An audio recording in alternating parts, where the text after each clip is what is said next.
الحمد للہ رب العالمین والصلاة والسلام علی خاتم النبیین اما بعد فاعوذ باللہ من الشیطان الرجیم بسم اللہ الرحمن الرحیم۔ پڑھیے الصلاة والسلام علیک یا رسول اللہ وعلی آلک واصحابک یا حبیب اللہ۔ الصلاة والسلام علیک یا نبی اللہ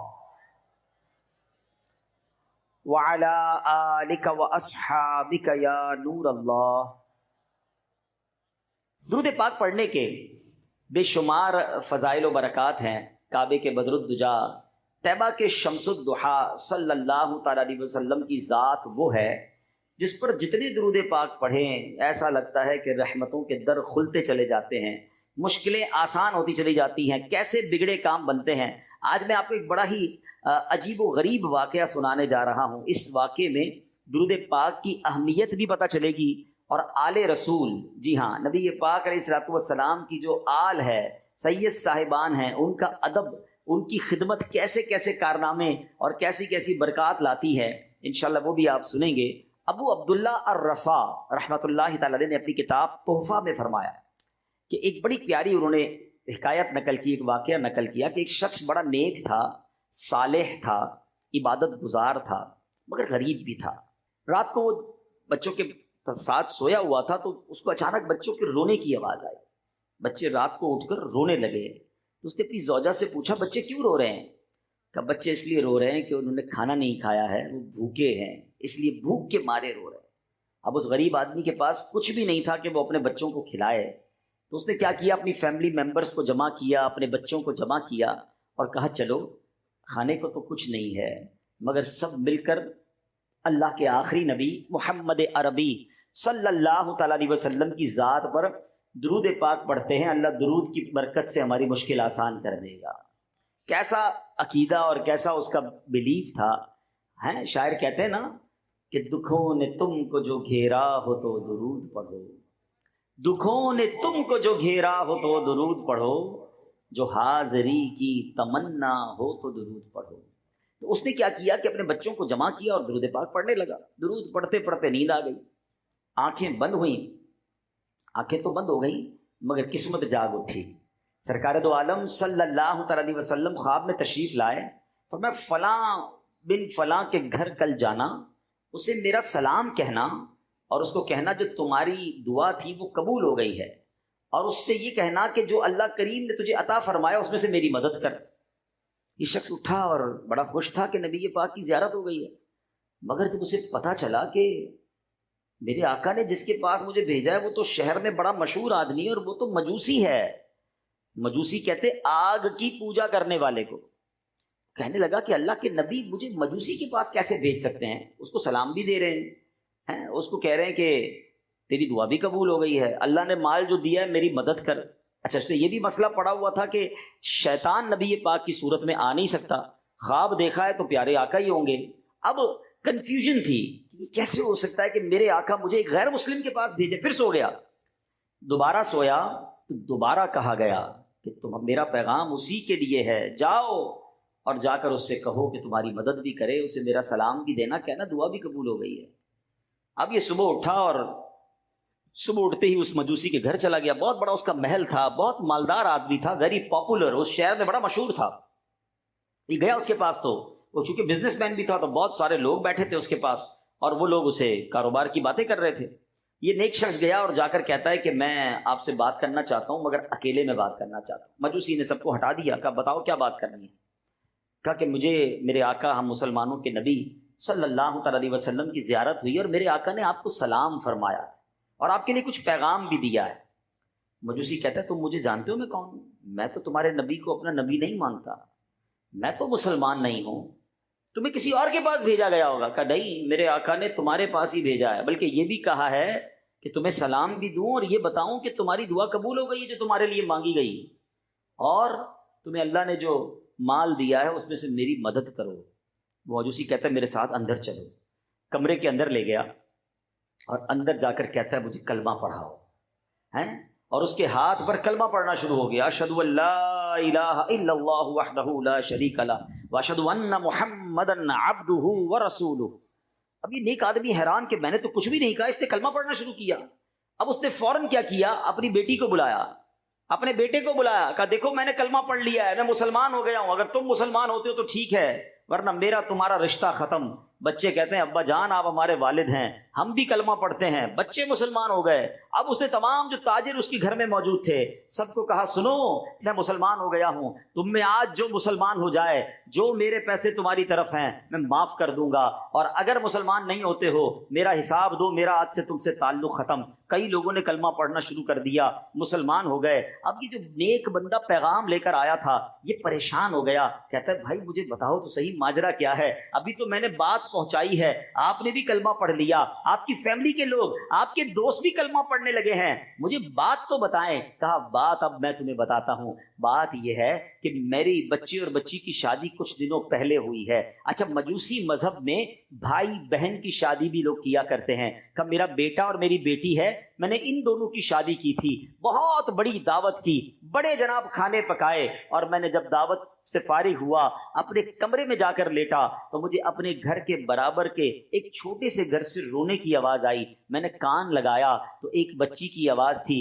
جو اپنی ماں سے کہہ رہی تھی اماں جان ہمارے پڑوسی نے اچھا معاملہ نہیں کیا، اس نے آج ہمارے ساتھ بڑی زیادتی کی ہے، ہم تو اللہ کے نبی علیہ الصلوۃ والسلام کی اولاد سے ہیں، ہم تو سید صاحبزادیاں ہیں، مگر ہمارے پڑوسی نے ہماری بھوک چمکا دی، طرح طرح کے کھانے بنائے، ہمیں خوشبوئیں آتی رہیں، اگر ہمیں دعوت میں نہیں بلایا اور ہم آج بھوکے ہیں، اے امی جان ہمارے پڑوسی نے اچھا نہیں کیا۔ مجوسی کہتا ہے جب میں نے یہ سنا میں تڑپ کر رہ گیا کہ میرے اپنے پڑوسی بھوکے ہیں اور وہ مسلمانوں کے نبی کی اولاد سے ہیں اور میں نے انہیں کھانا بھی نہیں بھجوایا۔ بہرحال اس نے اسی وقت رات کو اٹھ کر کھانے پیک کروائے، سامان پیک کروایا، کچھ جوڑے بھی کچھ رقم بھی، اور فوراً جا کر ان کے دروازے پر رکھ کر آ گیا۔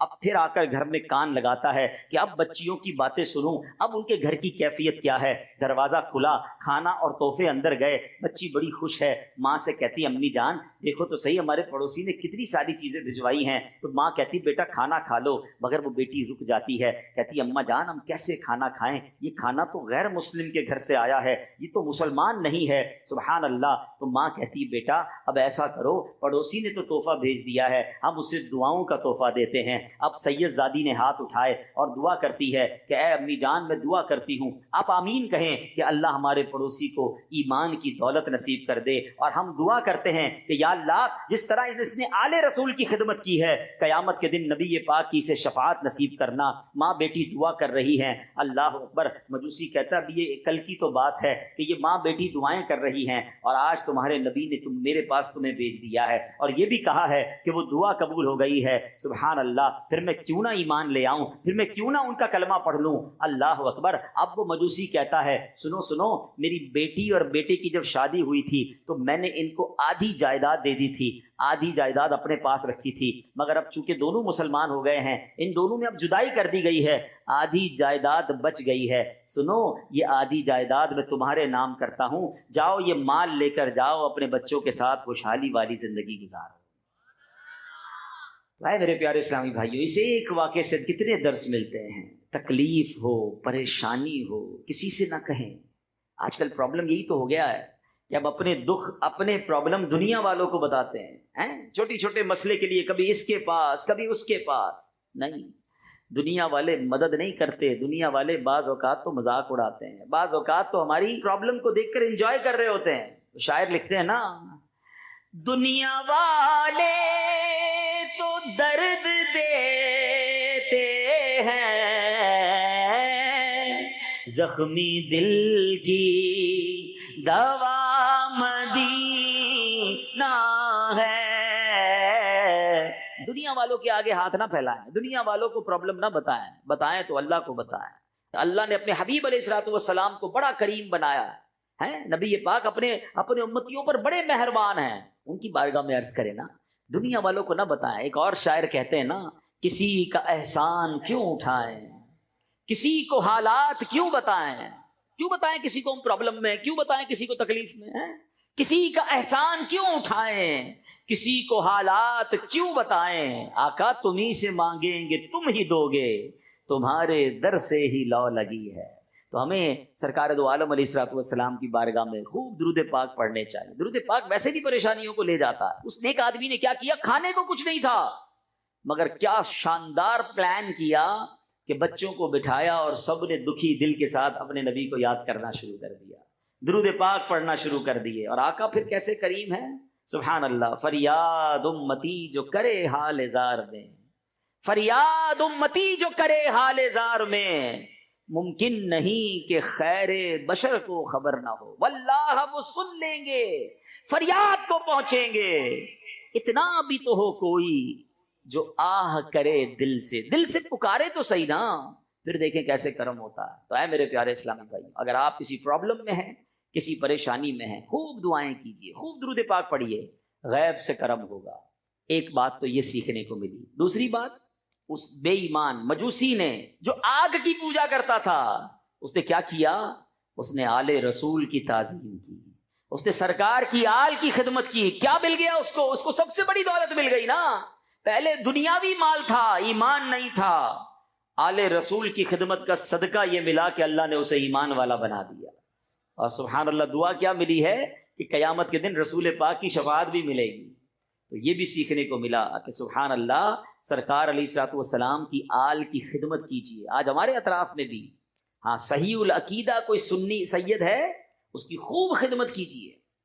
یہ نصیب والوں کو حصہ ملتا ہے۔ بلکہ میرے شیخ طریقت امیر اہل سنت تو اہل بیت سے، آل رسول سے اتنا پیار کرتے ہیں کہ آپ نے فرمایا کہ اپنی کمائی کا کچھ حصہ مختص کر دیں آل رسول کی خدمت کے لیے، ہیں، اور پھر اس حصے سے سید خاندانوں کی، سید صاحبان کی خدمت کریں۔ ارے جس کے نانا کا صدقہ کھا رہے ہیں، اگر ان کی اولاد کی خدمت کر دیں گے تو انشاءاللہ بیڑا پار ہو جائے گا۔ سیدی اعلیٰ حضرت کہتے ہیں نا، سب مل کے پڑھیں گے، تیری نسل پاک میں ہے بچہ بچہ نور کا، تیری نسل پاک میں ہے بچہ بچہ نور کا، تو ہے عین نور تیرا سب گھرانہ نور کا۔ تو انشاءاللہ آل رسول کی خدمت کریں گے، انشاءاللہ ادب کریں، تو پتہ چل جائے یہ سید ہیں، ان سے ادب سے بات کریں، ان کو احترام سے پیش آئیں۔ سبحان اللہ۔ امیر اہل سنت ہمارے بانی دعوت اسلامی کا تو بڑا پیارا انداز ہے کہ اگر کوئی چیز تقسیم کر رہے ہیں، پتہ چل جائے یہ سید ہیں، اسے ڈبل عطا فرماتے ہیں۔ سبحان اللہ۔ تو بہت سارے طریقے ہو سکتے ہیں جس سے آپ سید صاحبان کی خدمت کریں، اور پھر درود پاک کی فضیلت کا بھی پتہ چل گیا۔ تو آئیے مل کر محبت کے ساتھ بآواز بلند درود پاک پڑھ لیں۔ صلو علی الحبیب صلی اللہ تعالی علی محمد صلی اللہ علیہ وسلم۔ آج جو جامعۃ المدینہ ٹنڈو جام میں بن چکا ہے، جس کا افتتاح ہے، سبحان اللہ، وہ ایک بڑی کمال کی ہستی کے نام پر ہے، امام غزالی رحمۃ اللہ تعالی۔ امام غزالی کا نام پتہ ہے کیا ہے؟ محمد بن محمد غزالی، یعنی آپ کا نام بھی محمد، آپ کے والد کا نام بھی محمد، آپ کے دادا کا نام بھی محمد۔ آپ کے والد صاحب تو تھے نا شیخ محمد، یہ بڑے کمال کی شخصیت تھے، علماء کا بڑا ادب کرتے تھے، علماء کی محفلوں میں جاتے تھے۔ آپ کو بیٹے کی بڑی تمنا تھی، تو شیخ محمد جب کسی محفل میں جاتے، وہاں جا کے دعا کرتے کہ یا اللہ مجھے بیٹا بھی عطا فرما اور اسے عالم بھی بنا دے، اسے دین کا عظیم مبلغ بنا دے۔ اب یہ ہم سب کے لیے یہ بھی درس ہے، لوگ بیٹا تو مانگتے ہیں مگر اس لیے مانگتے ہیں کہ میرا وارث آ جائے، میری نسل آگے بڑھے، میرا گھر کا کوئی سہارا آ جائے۔ اگر اس میں یہ نیت شامل کر لی جائے کہ اللہ بیٹا بھی دے اور اس بیٹے کو دین کا عظیم عالم بھی بنا دے، اے اللہ اسے مفتی بنا دے، اسے مبلغ بنا کہ جو جا کر دنیا بھر میں دین کی خدمت کرے اور میرا نام روشن کرے۔ تو ہمیں یہ سوچ رکھنی چاہیے۔ اللہ نے ان کی دعا کیسی قبول کی کہ اللہ نے ان کو ایسا بیٹا دیا جو کروڑوں لوگوں کی تقدیر بدلنے والا بن گیا۔ اور سبحان اللہ، جب بیٹا ہوا تو بیٹے کا نام بھی انہوں نے محمد رکھا، اپنا نام بھی محمد تھا، ان کے والد کا نام بھی محمد تھا، اپنے بیٹے کا نام بھی محمد رکھا، اور پھر رہتی دنیا سبحان اللہ انہیں امام غزالی کے نام سے جانتی ہے۔ امام غزالی رحمۃ اللہ تعالی علیہ کے یہاں جو بیٹا ہوا اس کا نام آپ نے حامد رکھا، اسی لیے امام غزالی ابو حامد آپ کی کنیت ہے۔ اب یہاں ایک بات سیکھنے کو ملی، ہم انشاءاللہ بات بھی کرتے جائیں گے بزرگوں کی، مگر اپنے لیے بھی کچھ نہ کچھ مدنی پھول لیتے جائیں گے کہ بیٹا کی دعا کرنی ہے تو نیک اولاد، نیک بیٹے کی دعا کرے، اور اپنے بیٹوں کو پھر بنائیں بھی عالم۔ سبحان اللہ، سوچے نا کتنی بڑی فضیلت ہے اس والد کے لیے کہ جس کا بیٹا عالم دین بن جائے۔ اب ایک اور بات یہ سیکھنے کو ملی کہ نام کیا رکھا؟ محمد. اپنا نام حالانکہ محمد تھا. ہمارا ایک اور پرابلم ہے آج کل، جناب یہ والا نام نہ بتائیں، یہ تو ہمارے خاندان میں موجود ہے، کوئی ہٹ کے نام بتائیں. یونیک نام چاہیے. پورے ٹنڈو آدم میں، پورے ٹنڈو جام میں یہ نام نہیں ہونا چاہیے جو ہمارے بچے کا ہو. ارے بھائی کیوں نہیں ہونا چاہیے؟ اور الگ نام کے چکر میں عجیب عجیب نام رکھ رہے ہیں، انگریزوں کے نام رکھ رہے ہیں، عجیب عجیب چیزوں کے نام رکھ رہے ہیں. اتنا علم تو ہے نہیں. کیا حرج ہے اگر ہمارے گھر میں ایک سے زائد محمد ہو، ایک سے زائد فاطمہ ہو، ایک سے زائد مریم ہو؟ سبحان اللہ. میں آپ کو بتاؤں، کبھی موقع ملے تو یہ جو اصحاب بدر تھے 313، ٹھیک ہے، اس وقت دنیا میں 313 ہی گویا، مطلب اگر میں اجمالاً بات کروں تو وہی کلمہ پڑھنے والے مسلمان مرد تھے. ان کے نام تو پڑھے ہیں. اصحاب بدر کے نام کا وظیفہ ویسے بھی بڑا مقبول ہے، کبھی ان کے نام کا ورد کریں تو آپ کو اندازہ ہوگا کہ ان 313 میں بہت سارے عبداللہ ہیں، بہت سارے عمر ہیں، بہت سارے زید ہیں، بہت سارے حارث ہیں. ایک ہی نام ہے اور محمد نام. سبحان اللہ. سنو، اپنے خاندان میں جب بیٹا پیدا ہو تو یا تو اس کا نام محمد رکھیں یا احمد رکھیں. سرکار دو عالم صلی اللہ علیہ وسلم نے فرمایا کہ جو عشق مصطفیٰ میں برکت کے لیے اپنے بیٹے کا نام محمد رکھے وہ اور اس کا بیٹا جنت میں جائیں گے. ایک اور جگہ نبی پاک فرماتے ہیں جس نے برکت کے لیے میرے نام پر نام رکھا، قیامت تک صبح و شام اس پر برکت نازل ہوتی رہے گی. کیسا پیارا نام ہے! آنکھوں کا تارا نام محمد، دل کا اجالا نام محمد. آنکھوں کا تارا نام محمد، دل کا اجالا محمد. روزے قیامت میزانوں پل پر، روزے قیامت میزانوں پل پر دے گا سہارا نام محمد، دے گا سہارا نام محمد. آنکھوں کا تارا دل کا اجالا. تو اتنا پیارا نام ہے مگر نہیں رکھتے ہیں. اچھا سبحان اللہ. اب یہ بھی ذہن میں خیال آئے گا کہ یار پھر پہچان کیسے ہوگی؟ ایک گھر میں بہت سارے محمد ہو جائیں گے. اس کا طریقہ میں آپ کو بتاتا ہوں. سیدی اعلیٰ حضرت امام اہل سنت کا بھی یہ انداز، اور میرے شیخ طریقت امیر اہل سنت بھی، جب بھی ان سے کوئی لڑکے کا نام پوچھتا ہے نا وہ نام رکھیں گے محمد. ٹھیک ہے، پھر پکارنے کے لیے رمضان رضا، زمزم رضا، بغداد رضا، کوئی بھی نام، اچھے صحابہ کے نام رکھ لیں، کوئی بھی نسبت والا نام رکھ لیں. تو اب اس سے کیا ہوگا؟ نام محمد ہو گیا، پکارنے کے لیے آپ کوئی بھی نام رکھیں. اچھا اس میں بھی سبحان اللہ نسبت کے لیے اعلیٰ حضرت جو بریلی کے تاجدار ہیں ان کی نسبت سے رضا بھی لگا دیں گے نام کے ساتھ، ہیں قربان رضا، بغداد رضا. تو اس سبحان اللہ یہ بڑوں کی بڑی باتیں ہوتی ہیں.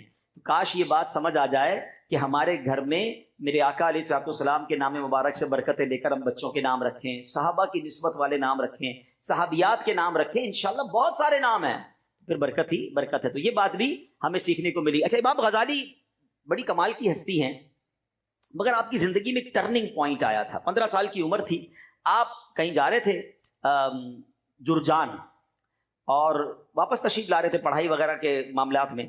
تو راستے میں ڈاکوؤں نے آپ کے قافلے کو لوٹ لیا. تو امام غزالی کے پاس نوٹس تھے. یہاں اسٹوڈنٹ بیٹھے ہیں تو وہ سمجھتے ہوں گے کہ جب پڑھتے ہیں یا سنتے ہیں لیکچر تو نوٹس لکھتے ہیں. ان کے بہت سارے نوٹس کی بک تھی. تو ڈاکوؤں نے جب بہت سارا سامان چھینا تو آپ کی نوٹس بک بھی لے لی.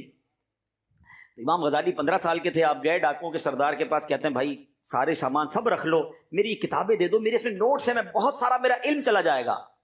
تو ڈاکوؤں کے سردار نے بڑی عجیب بات کہی کہ یہ کیسا علم ہے کہ نوٹس بک چلی جائیں گی تو تمہارا علم ہی چلا جائے گا، تم نے اب تک سیکھا کیا ہے؟ اب یہ بات امام غزالی کے دل پر چوٹ لگ گئی کہ بات تو یہ صحیح کہہ رہا ہے تو ڈاکو، مگر بات تو صحیح کہہ رہا ہے کہ اگر میری نوٹ بک چلی جائے تو میرا علم بھی چلا جائے، تو میرے پیر کیا سیکھا ہے؟ بس اب آپ کو بات سمجھ آ گئی.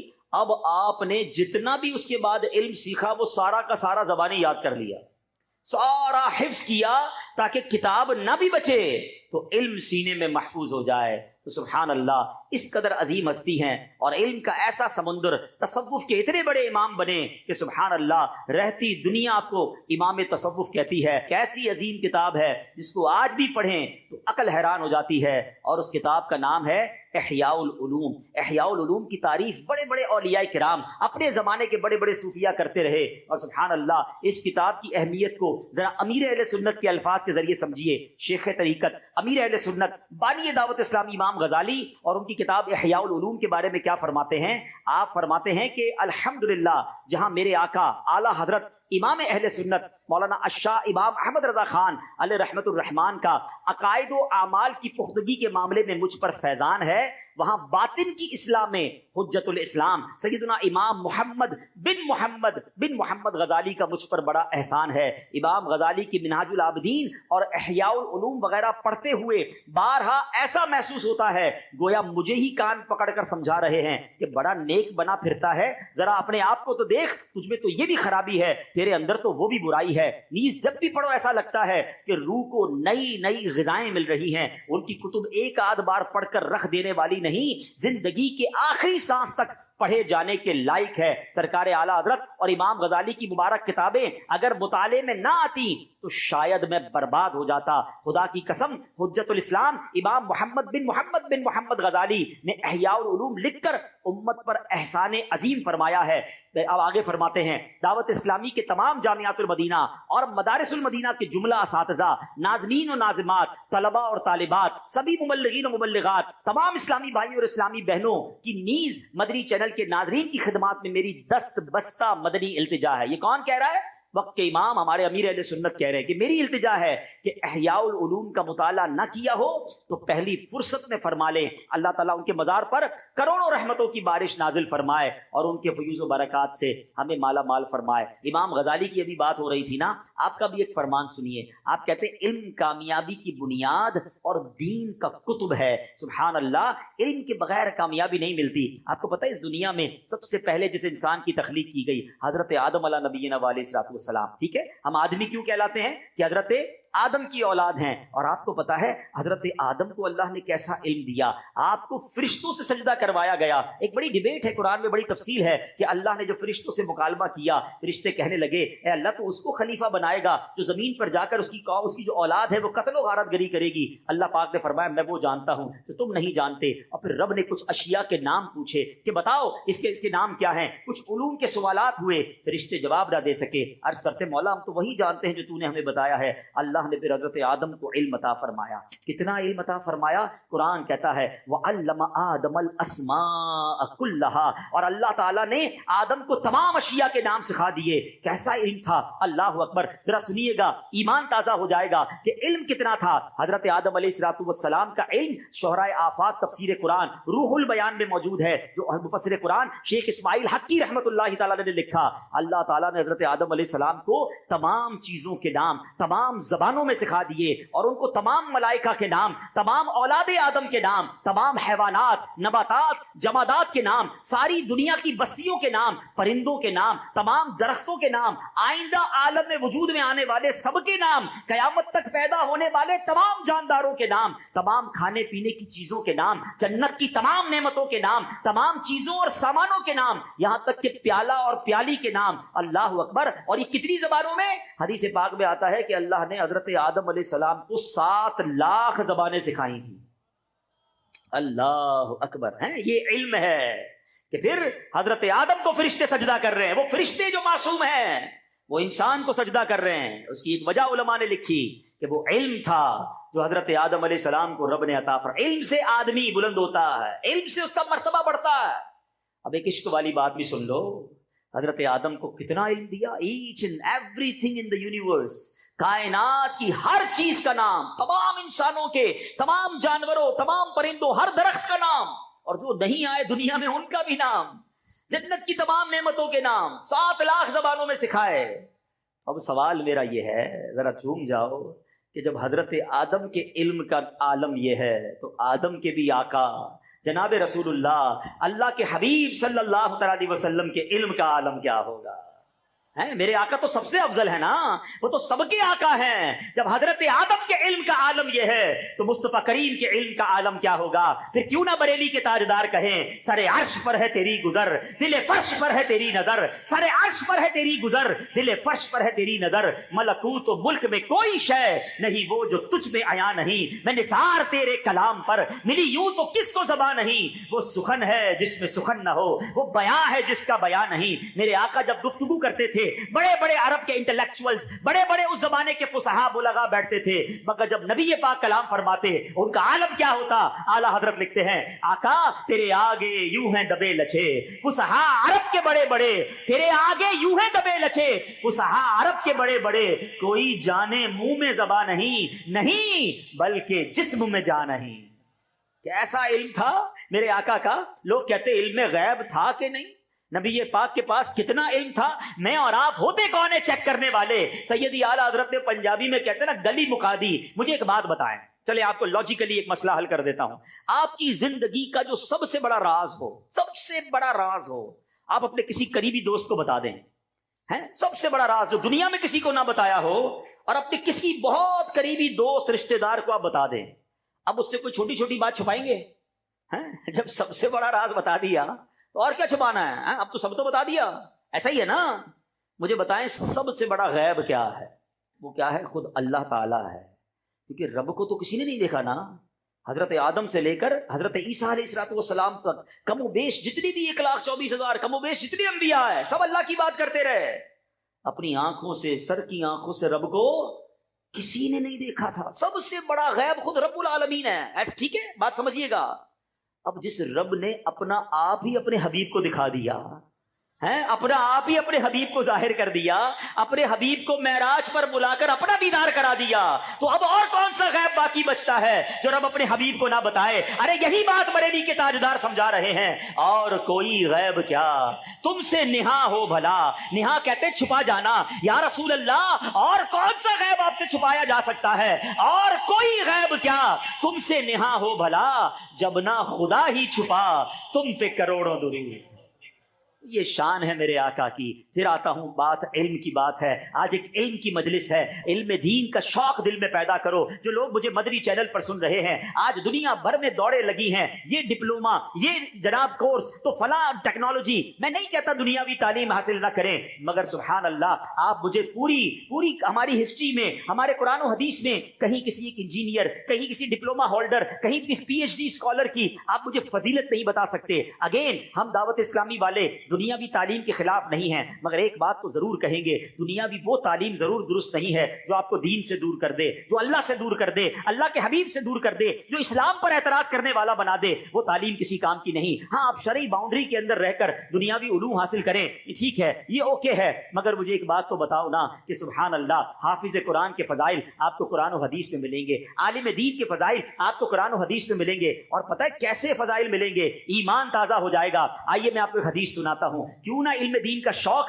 ہمارے دل میں پیدا ہو جائے، کیوں نہ ہم آگے بڑھیں۔ پہلے ایک حدیث سن لو، کون سا علم سیکھنا ہے؟ حدیث پاک میں آتا ہے، اللہ کے نبی فرماتے ہیں علم دین سیکھنا ہر مسلمان پر فرض ہے، اور طالب علم دین کے لیے ہر چیز، یہاں تک کہ سمندر میں مچھلیاں بھی مغفرت کی دعا کرتی ہیں، ہر چیز دعا کرتی ہے اس کے لیے، سمندر کی مچھلیاں بھی طالب علم دین کے لیے دعا کرتی ہے۔ سبحان اللہ۔ تو اے میرے پیارے اسلامی بھائیوں، اب جو ہم نے حدیث پاک سنی ہے نا کہ علم دین سیکھنا فرض ہے، اب کون سا علم سیکھنا فرض ہے؟ ذرا یہ سمجھ لیجئے گا، اس کی وضاحت سن لیجئے۔ اس حدیث پاک سے یہ دنیا کا کالج اور یونیورسٹی کا علم مراد نہیں ہے، جس علم کو فرض کہا گیا، آؤ میں بتاتا ہوں وہ کون سا علم ہے۔ سب سے پہلے اسلامی عقائد کا علم سیکھنا فرض ہے۔ پتا تو ہو اللہ کے بارے میں عقیدہ کیا ہے، رسول کے بارے میں ہمارا عقیدہ کیا ہے، جناب فرشتوں اور قیامت، جنت اور دوزخ کے بارے میں ہمارا عقیدہ کیا ہے۔ آج تو عقائد ہی نہیں پتا، جس کی بات سنے کنفیوز ہو جاتے ہیں۔ اپنا عقیدہ مضبوط کرو، اپنے عقائد مضبوط کرو،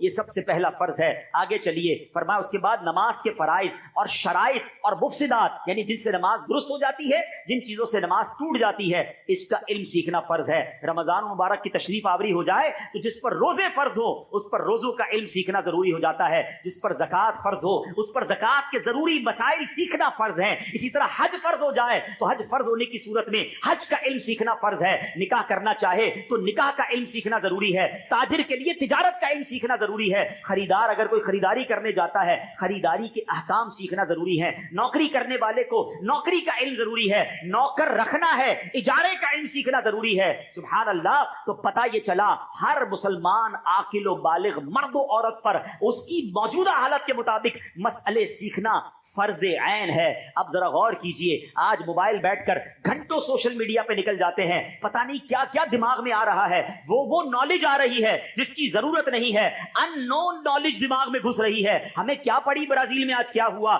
آج امریکہ کے ریگستان میں کیا ہوا, ہمیں کوئی ضرورت نہیں ہے سیکھنے کی. لیکن چونکہ فیس بک کھول کے بیٹھے ہیں, سوشل میڈیا کھلا ہوا ہے, دنیا بھر کی خطرناک خبریں ہوں, اچھی خبریں ہوں, بری خبریں ہوں, خامخواہ ہمیں مل رہی ہیں جس کی ہمیں ضرورت نہیں ہے. مگر نماز پڑھنی ہے وہ نہیں آتی, وضو کرنا ہے وہ نہ سیکھا, پاک ہونے کے لیے غسل کا سیکھا, گھر میں جنازہ ہو جائے جنازہ پڑھنا نہیں آتا, ہمارے گھر میں میت ہو جائے میت کو غسل دینا نہیں آتا. تجارت بچپن سے کر رہے ہیں, تجارت کے اصول نہیں سیکھے, مگر گھنٹوں چائے کے ہوٹل پر بیٹھ کر دنیا بھر کی بحث کر رہے ہوں گے. ایسا لگتا ہے ملک کا سارا نظام ہی ہم چلا رہے ہیں, مگر جو فرض علوم تھے, جو سیکھنا ضروری تھا, وہ ہم نہیں سیکھ رہے. خدارا ایسی زندگی نہ گزارے, علم سے اتنا دور نہ رہیں, کہیں ایسا نہ ہو اللہ کی بارگاہ میں جواب دینا بھاری پڑ جائے. اب آئیے میں آپ کو بتاتا ہوں ہمارے اسلاف کس قدر علم دین سے محبت کرتے تھے, کیسا شوق تھا, کتنا ٹریول کرتے تھے. کمال کی حدیث سنیے گا.